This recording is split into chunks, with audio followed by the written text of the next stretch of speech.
Okay, so now we're going to get into kind of refining the architecture a little bit and adding in our values. So let's get started. So here's where we left off with some of the shapes and the architecture that I liked from that first sketch. And now I'm going in and playing around with which shapes I like and refining those shapes, maybe offsetting some things, but just starting to add in a little bit of detail to help determine what this structure wants to look like. And as I mentioned, I am using Procreate. So if you can get Procreate, which is an app that you can use on your iPad, I'm using my iPad Pro to create this. I believe you can do it in other programs as well, but it helps you with your perspective. So you can just jump right in and start working on your design when you figure out, what you want your perspective to be. So now I've decided I'm going to bounce back and forth between drawing and adding values, because sometimes when I add in the values, I see shapes. And then I go back in and I draw over those shapes because I'm like, I like the way that gray tone or that value looked, and I'm going to accentuate that. So you'll see me jumping back and forth. That's just the way I work. I think a lot of artists do that, but I can only speak to my way of working, and so you'll see I already put this light gray tone or value over the whole piece. So I've already determined this isn't going to be a sunlit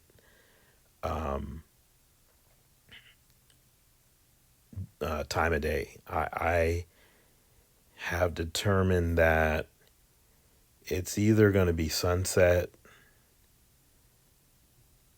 early sunset, or actually I'm thinking I might want to go later in the day and do daytime. But you can see how I'm putting darker values on the right side of the building structures. So that's me thinking about the lighting, whether that light is coming mainly, from the moon above, if it is a night scene, or if it's a sunset. I'm thinking about the lighting. So that's I already determined where I want my light coming from. And so that's why I'm using those darker values on the side of these structures.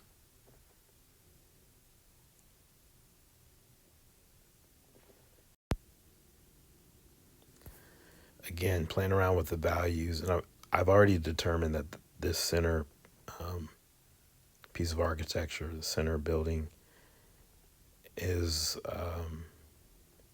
that's my point of interest. That's where I want the viewer to look. And so I went in with a darker value. It's not quite black, but it's a very, very dark gray. I'm probably going to push that back a little bit, meaning I'm going to lighten that up a little bit. But it helps me to go back and forth. Usually the elements in your environment design, usually the elements that are in the foreground are going to be the darkest because they're closest to us. They're usually in shadow a lot of times, or a lot of times we will design them so that they are in shadow, because usually we want the focus on something that's middle ground. So my main building is in the mid ground, and you can see there's a building behind it that is still almost middle ground, and then we have what's happening in the background, which is going to be the lighter value. Not to say you have to do that in every piece, but that's what I'm doing in this particular piece. And you saw me just dab a little bit of airbrush in the back. That makes for more atmosphere, and it pushes those buildings back even further, because I want this cityscape to feel large in scale. So I want it to feel like there's buildings that just recede forever into the background. And now you can see I'm using darker values here in front, and that helps frame up my piece. So in the first video, we talked about developing with our composition, developing the structure, and using the composition, blocking in the shapes, but thinking about also how we're going to make things stand out so that we can get the viewer to look at what we want them to look at. We're basically playing the part of a director. And the director is a guy that points the camera at what he wants people to see on film.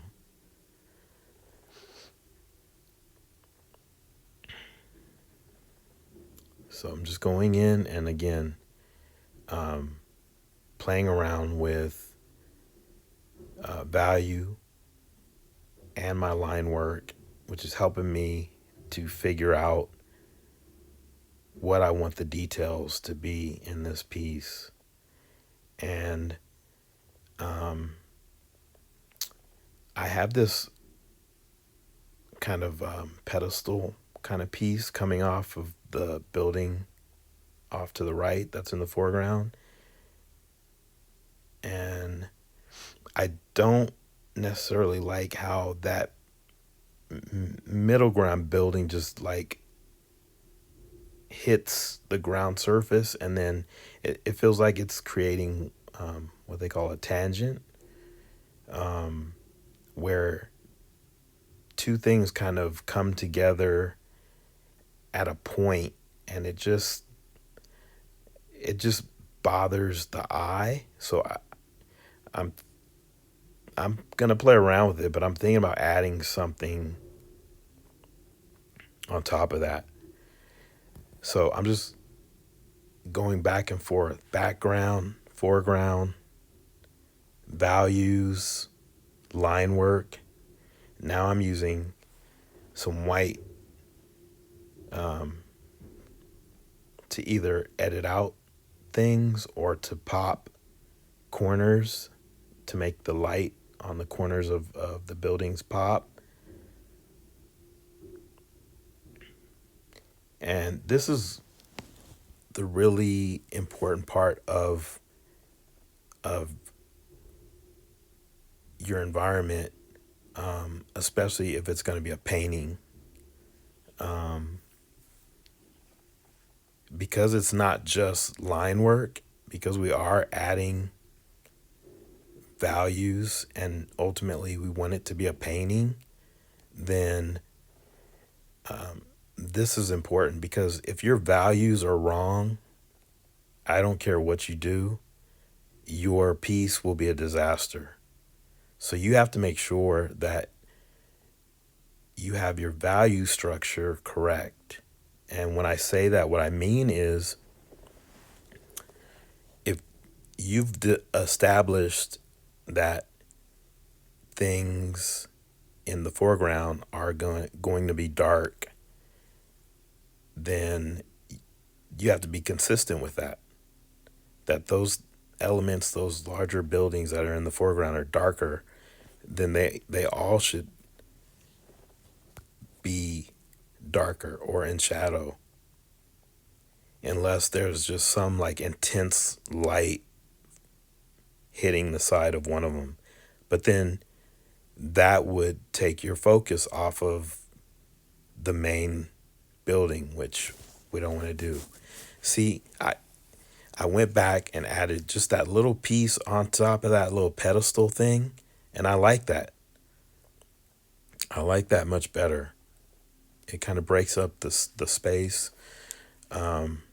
creates a little more atmosphere, and now I'm playing around with my white paintbrush, just going in and editing things, thinking about where light might be hitting the corners of these structures. But also I'm thinking about that platform area that would be an elevated street, if you will, that it's made out of some kind of futuristic plexiglass. And so therefore, the vehicles and the pedestrians would be walking on this kind of see-through elevated city, or elevated street, I should say. And there would be a series of these so that you could look down deeper into the city as it protrudes down to the ground. Probably not the best idea for somebody who's afraid of heights, but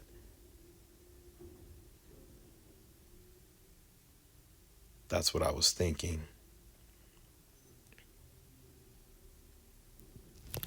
So again, just playing with the values, letting the values dictate where the viewer should be looking, and also them helping me decide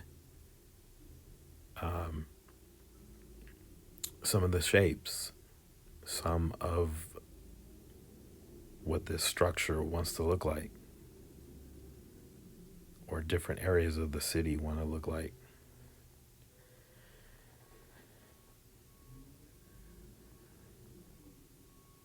So you can see that the building I'm addressing on the left there, the values are pretty close to my building in the center, but I have darker darks and lighter lights on that building that's in the middle. And that's what you want in when you're dealing with values, is the thing that you want your viewer to look at should have the darkest darks and the lightest lights.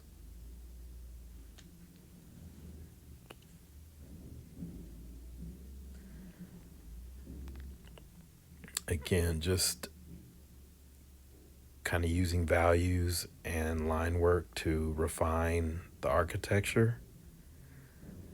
And as I mentioned, I think before, values help you to edit some things out. Because when you're designing a piece of art, in this case, we're doing an environment, we're not only designing the environment, but then we're playing the part of the director, but we're also playing the part of an editor. You know, sometimes you realize there's too much going on. I need to edit some stuff out. So whether I use a light value to paint over something or paint it out, or a darker value so something goes into shadow, it's all about using your values to cause attention to the thing you want people to look at. And so now I'm thinking about, bringing this city to life, adding in a few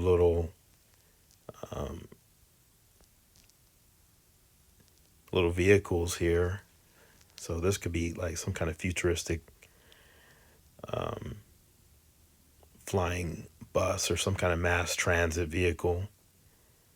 But just adding those little things start to help you think about the scale of things again, and it starts to make your environment feel real, that there's life in this environment. And that's what I want. I want this piece to feel like it's a bustling city. There's all kinds of stuff going on. It's very heavily populated. So I'm just going in and starting to hint at that. So yeah, I'm liking this. Next, we're going to get into color. And if you like this video, please give me a like and please subscribe.